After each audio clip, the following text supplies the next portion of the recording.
Alas 7 sa buntag, kita na ning kamot na. Sila nagtaop, kay ngit-ngit pa.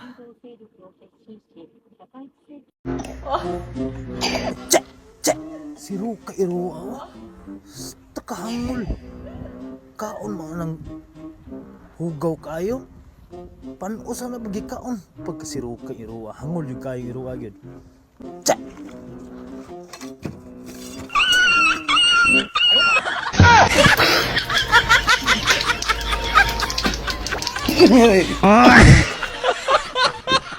Ngano ka na sa? Kung malibang ka, madala, ihi. Pero kung mangihi ka, di ba madalang tae? Ano na sa? Kasi naani ni day, kanilang duha. Tanaw nako, para nako lang ha, para nako. Mag nakakaon ni gahi ba? Oo, nagisingisi silang brace, napagkita silang brace kay kaon yun sila gahi. Tanaw ko na, marag na-disalign yun ni ilang brace oh. Oh, mahalo ra bang brace ra ba? So ang kinahanglan nilang buhaton ang nilang brace ay para maulian, tantangon na nila.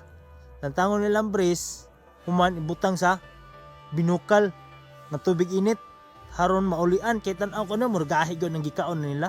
Purti yung gahia, kay purti mangisingisi oh. So kuwaon lang brace, ibutang sa tubig init yung binukal, unya kay taas pa man nag-oras. Maghuwat ka haron maulian na siya. Imong ilang buhaton ani, magwali ni sila. Haron makita nila ang langit. Unsay pasabot anang gold digger sa? Say meaning anang gold digger? Gold digger. Saan ka na sa? Ako, kamao ka na sa minya anak. Kamaw ka? Kamao. Ayun, sama ko ni pasabot na ng gold digger. Gold digger? Oh. Dali, ka na eh. Ha? Kablawan. Gold digger? Cloud blawan? Oo, kablawan. Gold Ah, digger. tama. Gold. Gold digger. Cloud blawan. Mm. Sa bright tag yun mo eh. How do kay ka mo? Bright, kay ka na. Kamao, gida. Sakto yun. Gold digger. Cloud blawan. Wah nga.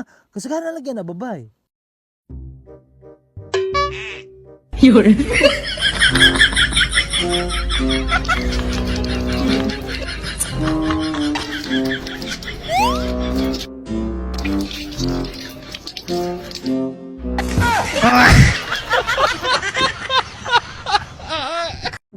Agad ba nagkukwarta? Ako niipit sa akong pitaka. Sobra ni. Nya, masulilo na po ko. Naghanap pa ng kwarta. Paipit-ipit lang kung sa akong pitaka.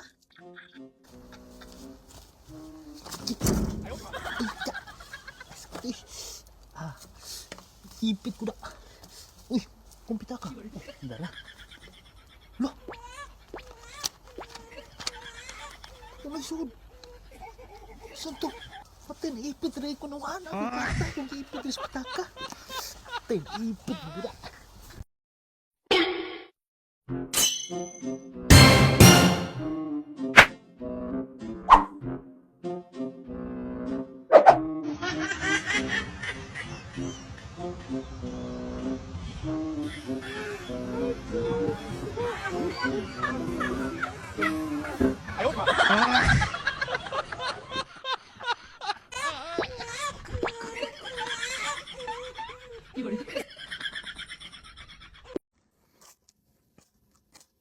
Usara gyud akong gipangandoy ang mandato nga way gibuhat.